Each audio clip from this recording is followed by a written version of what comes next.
Tempos difíceis, tempos desafiadores, tempos em que a nossa fé é colocada em jogo todo momento, todo momento. Por isso, nada mais pertinente do que Marcos 9, 14 a 24. Você pode abrir aí a sua Bíblia, o seu smartphone, o seu aplicativo da palavra, e você pode acompanhar a leitura, você que está em casa, Marcos capítulo 9, versículos 14 a 24. E o tema de hoje é: ajuda-nos na nossa incredulidade. Amém? Marcos 9, 14 a 24 diz assim: logo que todo o povo viu Jesus, ficou muito surpreso e correu para saudá-lo. Perguntou Jesus: o que vocês estão discutindo?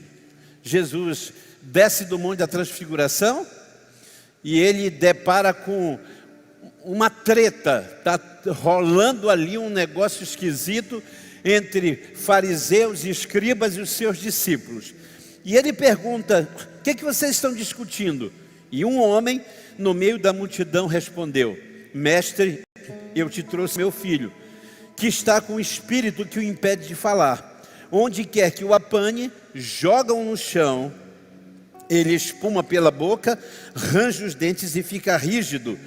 Pedi aos teus discípulos que expulsassem o espírito, mas eles não conseguiram. Respondeu Jesus: ó geração incrédula, até quando estarei com vocês? Até quando eu terei que suportá-los?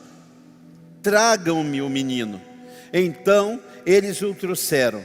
Quando o espírito viu Jesus, imediatamente causou uma convulsão no menino. Este caiu no chão, começou a rolar, espumando pela boca.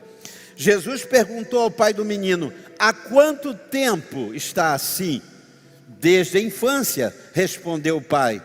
Muitas vezes o tem lançado no fogo e na água para matá-lo. Mas, se podes fazer alguma coisa, tem compaixão de nós e ajuda-nos. Se podes, disse Jesus, se podes, tudo é possível àquele que crê. Reviver, você não ouviu. Tudo é possível àquele que crê.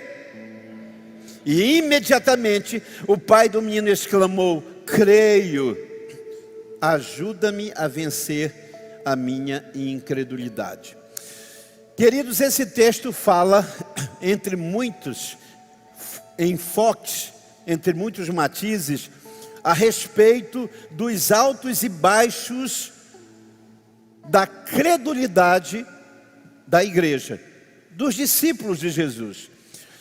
Esse texto é exatamente o final de um momento histórico e sobrenatural. Jesus chama Pedro, Tiago e João, sobe um monte que não se chama Monte da Transfiguração, a gente acabou batizando, sobe um monte. Quando Jesus está no monte com eles, há uma manifestação da glória de Deus e do reino futuro de Deus. O que eles veem ali? Eles veem Moisés, eles veem Elias e Jesus transfigurados, ou seja, não é mais essa realidade aqui, é a realidade vindoura, é a realidade futura. E isso é uma resposta a uma indagação. Jesus disse assim: há alguns entre vós que eu afirmo, não verão a morte sem ver o Filho do Homem na sua glória. Então surgiu um burburinho. Qual era a dúvida? Acho que Pedro, Tiago e João não vão morrer. Não, acho que João não morre. Vai esperar a volta de Jesus. Ele teria que ter pelo menos 2021 anos para ver a volta do Senhor Jesus, se fosse hoje. Então Jesus diz: olha, eu afirmo a vocês que alguns de vocês não verão a morte sem antes ver o Filho do Homem na glória. E acontece. Ele pega Pedro, Tiago e João, e o que eles veem? Eles veem Jesus glorificado. Amém? Eles estão vivendo aquele tempo. Quem assistiu Crônicas de Nárnia, não é? Vai entender bem isso. Porque há um portal. Eles olham, Jesus transpõe o portal do material para o eterno. E lá ele conversa com Elias, com Moisés, e os três estão ali. Pedro inclusive diz: Jesus, ele fala, ele entende, ele tem discernimento de que ali são os profetas, não é? Que ali estão a representatividade de dois grandes líderes do povo de Deus. E aí ele diz: Senhor, permita-me, com aquele temor, fazer 3 tendas aqui, uma para Moisés, Elias e uma para o Senhor. Ele não queria mais nada. Ele queria Jesus, Moisés e Elias só para ele. Só para ele e para o Tiago e o João. Nessa hora, uma voz do céu diz: este é o meu filho amado, a ele ouvi. Não ouça Pedro não. Se você ouvir voz humana no lugar da voz de Deus, você vai dar com os burros na água. Amém? Se você deixar de ouvir o que Deus tem para falar, para ouvir o que a voz humana tem a dizer com relação à eternidade, porque ali é uma visão da eternidade, você vai ter equívocos e enganos. Some aquela visão, eles descem, lá embaixo quem está? É uma outra igreja? Não, é a mesma igreja. É a mesma igreja, é o mesmo apostolado, é o mesmo discipulado. E lá embaixo tem uma treta, tem um problema sério. Qual é? Incredulidade. A mesma igreja que é capaz de estar no alto do monte e ver o portal da eternidade e ver Jesus glorificado e ainda de sobra Moisés e Elias, é a igreja que está lá embaixo e não consegue expulsar um herê. Provavelmente era um herê, porque a entidadezinha é o capetinha que toma a conta lá da criança. É a mesma igreja, vivendo os extremos. Estão entendendo? Digam amém.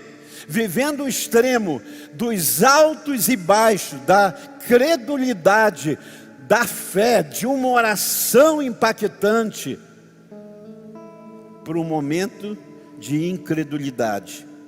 Nós, igreja, somos capazes de grandes declarações de fé, ao mesmo tempo que somos capazes de grandes demonstrações de incredulidade. Por exemplo, quantos aqui creem? Eu quero que você levante as 2 mãos e dê um glória. Quantos creem na vida eterna? Amém? Aí na hora que você está indo para o hospital, você nunca ora assim: obrigado Deus, porque pode ser que eu esteja adentrando os portais da eternidade. Meu pai, antes de morrer, disse assim para meu cunhado: eu estou indo, mas a minha família toda volta. E a minha família estava toda doente. Alguns deles internados gravemente. E ele disse: eu vou experimentar a cova dos leões, mas a minha família toda volta. A maioria de nós diz o quê? Ah, meu Deus, eu vou morrer. Mas nós cremos na vida eterna, amém? E ao mesmo tempo que cremos na eternidade e cremos na promessa, e no mesmo momento que nós dizemos: é Jesus que vem buscar, porque Estevão está morrendo, e a Bíblia diz: eis que eu vejo o céu aberto e o Filho do Homem de pé à destra do Pai. Jesus está pronto para ir buscar Estevão, mas mesmo assim a nossa incredulidade nos faz tremer. Por isso, nesse texto há 3 coisas sobre a incredulidade que eu quero estudar com vocês. Primeiro lugar, anote aí: a incredulidade não tem a ver com o poder de Deus, não tem a ver com se Deus pode ou não pode. Isso é uma discussão que para nós é incabível. Tu podes, Senhor. Há muitas orações que nós fazemos: Deus, que tu possas prover o meu. É óbvio que Deus pode.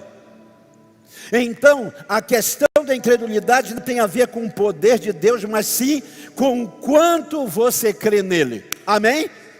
Não tem a ver se ele pode ou não pode, tem a ver se você crê ou se você não crê.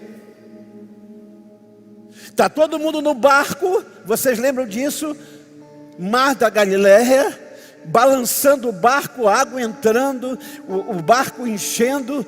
De noite ninguém enxerga nada. Os navegadores naquela época, os pescadores se guiavam por estrelas, céu fechado. O que a gente faz? Começa a gritar. Imagine. Olha, gente, deixa eu dizer um segredo aqui: homem só não grita quando tem mulher perto. Eu conheço homens que têm medo de barata, mas se tem uma mulher perto, ele enfrenta. Agora você imagina um barco lotado de homens e eles gritam: socorro, vou morrer. E são todos apóstolos de Jesus. Jesus vem por sobre as águas, tranquilo, andando. A tempestade, aonde ele vai passar, o mar diz: Senhor, o Senhor é o Senhor, acalma. E ele vai, e quando ele chega no barco diz: ei, tenha um bom ânimo, sou eu. Todo mundo diz: ufa, mas Pedro diz o quê? Se és tu, manda que eu vá até onde tu estás. Jesus diz: mandar eu posso, eu tenho autoridade. O problema é quanto você crê. Amém? O quanto você crê. Em que circunstâncias você crê? Porque há coisas para as quais nós somos absolutamente crédulos e há circunstâncias nas quais nós somos absurdamente incrédulos. Jesus diz: vem. Pedro vai? Sim. Pedro desce e dá um passo, 2 passos. Vamos conjecturar aqui quantos passos aquele Pedro deu distante de Jesus. De repente ele olha e diz: é água. E aí quando ele olha e vê água e não Jesus, a sua fé balança. E aí, com o balanço da fé, o balanço das águas começa a pesar. E Pedro afunda. Jesus pega na mão, e aí você imagina, se Deus pode, ele está sobre as águas, ele pega o Pedro e puxa o Pedro. E como é que eles voltam, irmão? Já imaginou? Você já parou para, nas suas elucubrações, como é que ele voltou?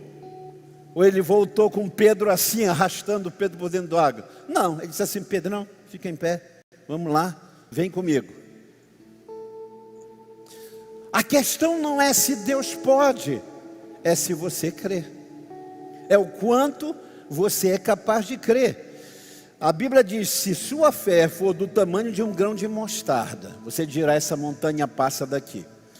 Esse texto, ele é mais desafiador do que coisificar o texto. Que isso, pastor? Esse texto está falando de perdoar. Perdão. As pessoas estão dizendo: a minha fé é pequena para perdoar. Não precisa levantar a mão, mas quem aqui, quem que não tem dificuldade de perdoar? Tem coisas que a gente tem facilidade de perdoar. Por exemplo, perdoar R$10 é fácil. Perdoar ler 1.000, opa, 10.000.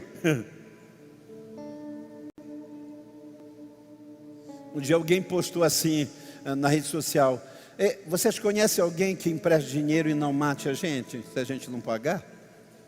O outro colocou assim: eu queria que alguém emprestasse dinheiro, alguém que tem Alzheimer, para ele esquecer. Se você tiver fé do tamanho do grão de mostarda, você consegue perdoar. Porque é mais fácil perdoar. Ou é mais fácil você ter fé para conquistar coisas do que ter fé para perdoar quem te feriu, quem te traiu, quem te humilhou, quem pisou em você. Estão entendendo? Digam amém.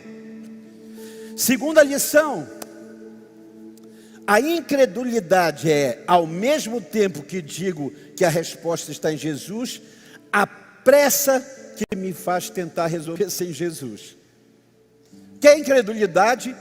Incredulidade é, ao mesmo tempo que eu digo só Jesus, só Jesus.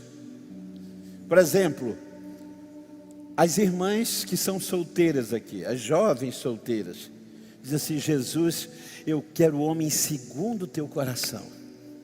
Aí dá 20, 25, 30.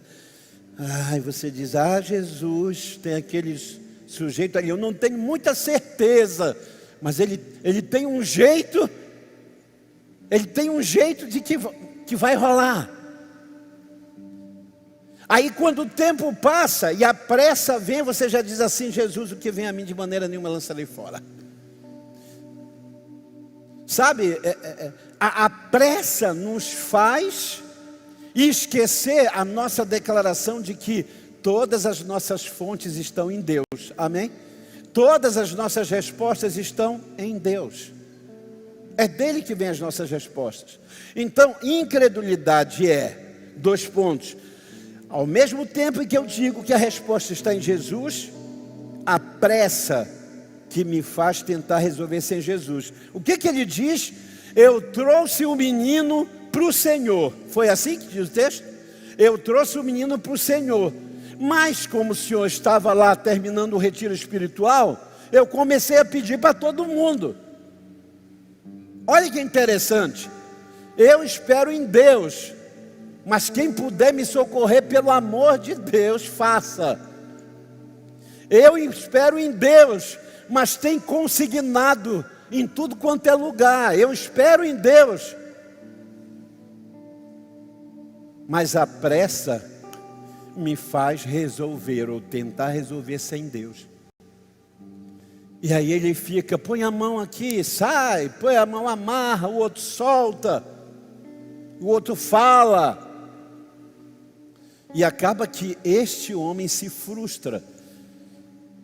E por que ele se frustra? Porque na sua pressa, ele quis resolver com todo mundo algo que era para Jesus resolver. Amém?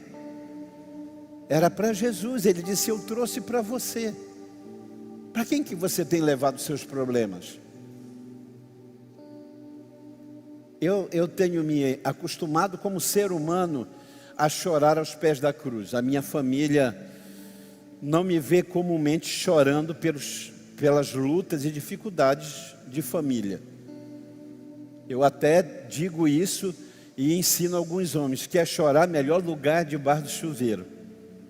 Você entra lá, liga o chuveiro, faz barulho e lá você chora, ajoelha, clama a Deus. E quando você sai, eu tenho um amigo, Fernandinho, lá em Araruama, no Rio de Janeiro. Ele estava num momento difícil como empresário e ele entrou no banheiro para que a família não se preocupasse, para não causar na família um pânico. Ele entrou e começou a chorar debaixo do chuveiro. Aí a filhinha bateu na porta e disse assim: pai, Deus manda te dizer que vai ficar tudo bem. Ele falou: Kelson, na hora eu desmanchei. Deus usou a minha filha do lado de fora para dizer: calma, vai ficar tudo bem. Eu estava em casa na noite da morte do meu pai, tínhamos voltado, e eu estava lá triste, no escuro, sozinho. De repente uma mãozinha no meu ombro, e eu tomei um susto, e eu olhei, era aquela silhuetazinha da Rebequinha, a minha sobrinha, filha de Antônio Júnior e de Claudiline, nossa intercessora. E eu só ouvi a Rebeca, aí que o choro saiu mesmo, porque ela disse assim: tio, fica tranquilo, vai ficar tudo bem, viu? Vai ficar tudo bem. A incredulidade é essa tentativa de resolver as coisas de Deus batendo em tudo quanto é porta. O homem diz: eu trouxe ele para o Senhor. Mas aí, vendo que o Senhor estava demorando, eu comecei a acender uma vela para todo mundo. Terceiro lugar. Deixa eu me lembrar só uma coisa interessante. Eu gosto muito desse trecho da palavra de Deus. A sunamita, a mulher sunamita. Você lembra da história de Eliseu e a mulher sunamita? Eliseu estava na cidade, pregava, orava pelas pessoas, e havia uma mulher ali de muitas posses. Ela olhava Eliseu, e ela, como uma mulher sensata, ela foi buscar a Deus. Deixa eu fazer uma ressalva aqui. Mesmo quando você vai ajudar alguém, peça a direção de Deus. Amém? Vou repetir. Mesmo quando é para ajudar alguém, peça a direção de Deus. Não faça nada sem a direção de Deus. E ela então orou por um bom tempo. E um dia ela chama o marido e diz assim: marido, eu tenho visto que este homem de Deus, que Eliseu é um homem de Deus. Ela avaliou, e eu sei que mulher tem essa intuição infalível. Esposa, quando diz para o marido, esse negócio é bom, o negócio é bom. Quando ela diz, não entra, meu irmão. Você pode esbravejar, bater o pé, você se chateia, mas a gente toma cabeçada quando não ouve a intuição feminina, que eu não sei, é coisa de Deus mesmo, porque não tem explicação matemática. E ela diz para o marido, eu vejo que ele é um homem de Deus. Vamos construir aqui em cima um quartinho, e vamos colocar lá uma cama, uma mesa, uma cadeira. Vamos colocar a escrivaninha ali, para quando ele vier pousar ali. Eliseu fica naquela casa a partir de então. E aí ele é movido por gratidão a dizer àquela mulher, Geazi, pergunta para ela o que ela precisa. A resposta dela é tácita. Não preciso de nada, vai tudo bem. Eliseu ora mais e diz assim, alguma coisa ela precisa. Alguma coisa ela precisa. E aí Geazi descobre que aquela mulher, não é, apesar de um casamento feliz, abençoado e próspero, não tinha filhos. Ele chama aquela mulher e diz, daqui a um ano, o Senhor vai te trazer um fruto. Ela fica feliz, recebe a promessa, nasce a criança cresce. Um dia a criança está na fazenda com o pai, de repente uma dor de cabeça, pai, uma dor de cabeça. Hoje provavelmente seria um aneurisma estourando, alguma coisa assim. Mas a criança cai, meio quase caindo. O pai diz, vai lá com a tua mãe.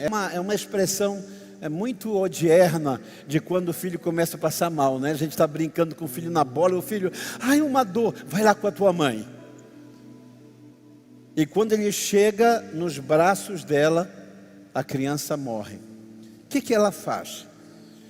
Ela diz, bem, não pedi a Deus, embora eu necessitasse, eu criei. Deus não responde necessidade, Deus responde fé. O que move a mão de Deus é a fé. E eu criei. Deus me deu esse menino, agora adolescentezinho, ou pré-adolescente, morre. Ela manda colocar lá em cima na cama do profeta e diz, abalroe o jumento, prepara a minha montaria. E ela vai, pum, pum. Elias está lá no monte, orando, buscando a Deus, Eliseu, e aí a Bíblia diz que Geazi vem até ela. E quando Geazi vem, é como, por exemplo, eu não estou na igreja, mas pastor Lucas está. Eu não estou na igreja, mas pastor Antônio está. Qualquer pastor da equipe. Mas quando Geazi diz, vai tudo bem, qual a resposta dela? Vai tudo bem.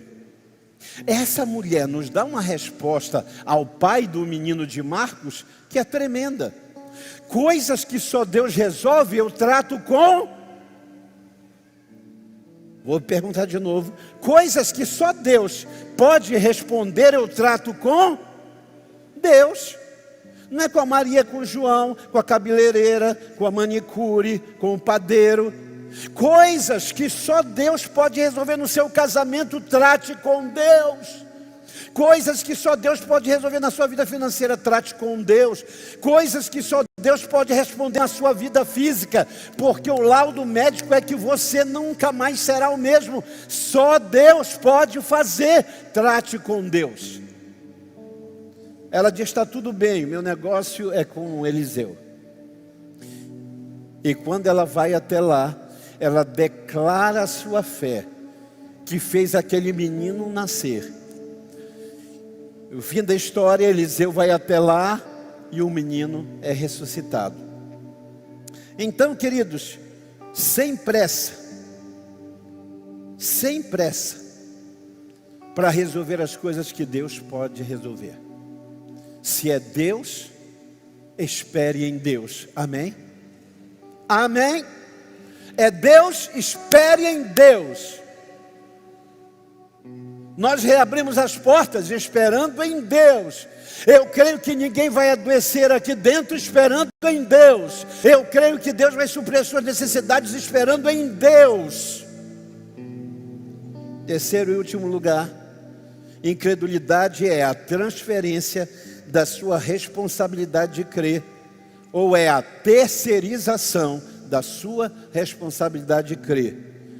Hebreus 11:6 diz: sem fé é impossível agradar a Deus, e é necessário que qualquer um aqui que se aproxima de Deus tem que crer que Ele existe. Quantos creem, digam amém.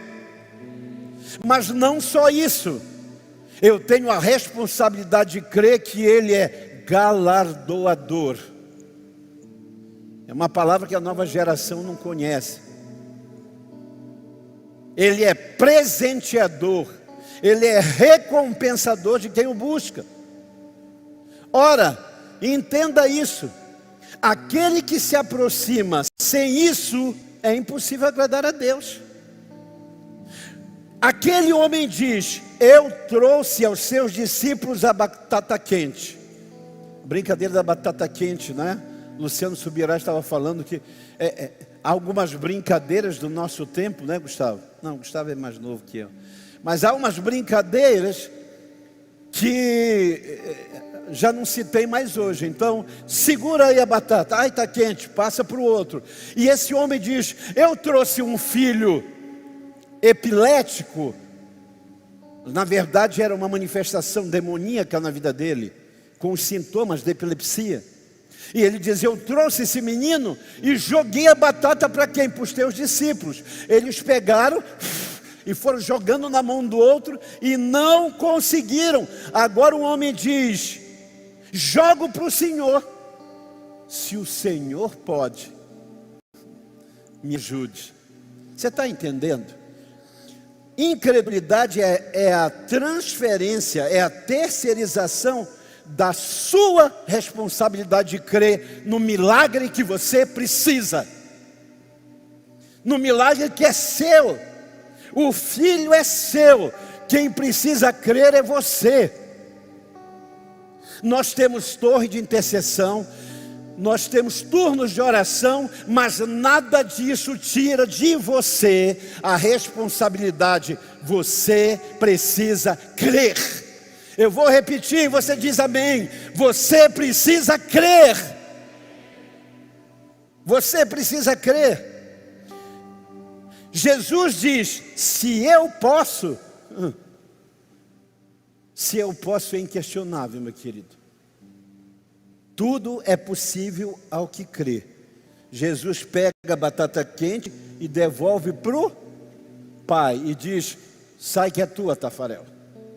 Está na sua mão agora. É com você.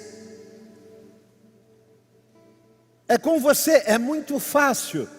Eu lembro de alguém que dizia assim, me encontrava e dizia: pastor, o senhor precisa orar mais por mim, porque a coisa não está fluindo na minha vida não. Essa é a típica terceirização da responsabilidade de crer. O milagre é para você, mas quem tem que orar sou eu? Tudo é possível que crê. Jesus devolve a batata para o Pai, afirmando que a responsabilidade de crer no milagre é de quem precisa de milagre. Deixa eu perguntar aqui, quem precisa de um milagre aqui? Levante a sua mão. Amém? Todos nós precisamos de algo que está além da nossa força, está além da nossa perspicácia, está além da nossa expertise, da nossa habilidade. Todos nós precisamos de um milagre que está além do nosso plano de saúde, que está além de tudo, mas de quem é a responsabilidade de crer? É sua. Você precisa do milagre, então creia. Como eu concluo essa palavra? A honestidade ajuda a vencer a incredulidade, porque é a oração mais honesta que eu já vi na minha vida. Ele diz: eu creio, Senhor, mas me ajuda na minha incredulidade. Não creio o suficiente. Não creio como os teus discípulos deveriam crer. Não creio como a Reviver crê e é ensinada. Não creio como os que cantam e pregam creem. Mas me ajude na minha incredulidade. A honestidade para com Deus sara e resolve algumas impossibilidades que a hipocrisia é incapaz. Eu tenho dito em todas as lives, uma das coisas que nós mais descobrimos nessa pandemia é que a estrutura emocional do crente é igual a de qualquer pessoa. Amém? Quem aqui teve medo? Só esse? Vou perguntar, os mentirosos não herdarão o reino de Deus. Quem aqui teve medo? Claro. É algo que está além de mim, como disse o pastor Lucas. É algo que as autoridades sanitárias, que os experts não estão conseguindo dar uma resposta. Como eu não vou ter medo? Somos assolados, a nossa estrutura é tal qual todas. E eu creio que uma das coisas que Deus está sarando, pastor Lucas, nessa pandemia chama-se a hipocrisia. Porque nós víamos pela televisão homens que curavam tudo, pessoas que diziam: se você não tem fé, creia na minha fé. E essas pessoas pegaram o Covid, alguns morreram. E então, o que essa pandemia está nos ensinando? No mínimo, a honestidade para com Deus. Amém? Pai, eu estou com medo. Estou aqui na academia, mas estou com medo. Estou aqui no trabalho virtual, mas já estou com medo do vírus da HD. Estou com medo que o vírus pule em mim. Estou aqui na construção apavorado. Estou distante do outro, mas não sei se vai ou se vem. No mínimo, a gente está aprendendo a dizer: Jesus, eu creio. Quantos aqui que levante as duas mãos? Deixe sua mão levantada. Faça a sua oração nesse momento. Diga: Deus, eu quero ser muito sincero contigo. Eu creio, mas me ajude nos meus momentos de fraqueza. Me ajude nos meus momentos de temor. Me ajude quando a minha fé é colocada em xeque. Me ajude quando a promessa parece que não chega. Me ajude quando o Senhor disse viva e parece que eu vou morrer. Me ajude. Me ajude quando o meu próprio organismo produz a enfermidade que não existe. Me ajude, Senhor. Eu creio em Ti. Eu creio em Ti, Senhor. Eu creio em Ti. Eu creio, Senhor. Mas me ajude. Me ajude. Porque a minha fé está balançada. Me ajude. Porque eu estou com medo de retornar à adoração conjunta, a congregar com os meus irmãos. Me ajude. Me ajude, Senhor. Eu preciso ir ao supermercado, eu preciso prover a família, mas eu estou com medo de trabalhar. Me ajude na minha incredulidade. E o Senhor respondeu à oração daquele homem, tão honesta, mas tão transparente, que os discípulos não tiveram coragem, que os discípulos não tiveram a hombridade de testificar publicamente. Eles calaram diante da repreensão do Senhor. Jesus diz: geração incrédula, até quando eu tenho que suportar? Por quanto tempo mais eu vou estar com vocês? Mas aquele homem diz: eu sou um pai aflito por meu filho. Quantos pais aflitos nessa hora, Deus? Quantos pais, homens e mulheres de Deus, aflitos pelos seus filhos, mas ao mesmo tempo há no coração o medo de perder, o medo de agravar, o medo de sair do controle. Por isso nós oramos e te pedimos: ajuda-nos na nossa incredulidade. Ajude-nos, Deus. É a nossa súplica, é a nossa oração, e nós a fazemos com sinceridade de alma. Nós queremos reviver, crer, mas a pandemia tem revelado que a nossa humanidade muitas vezes nos arrasta para a incredulidade. E aí o que nos resta é a honestidade de dizer: eu creio, mas ajuda-me, aumenta a minha fé, ajuda-me a vencer aquilo que eu não consigo. Por Cristo Jesus, diga amém.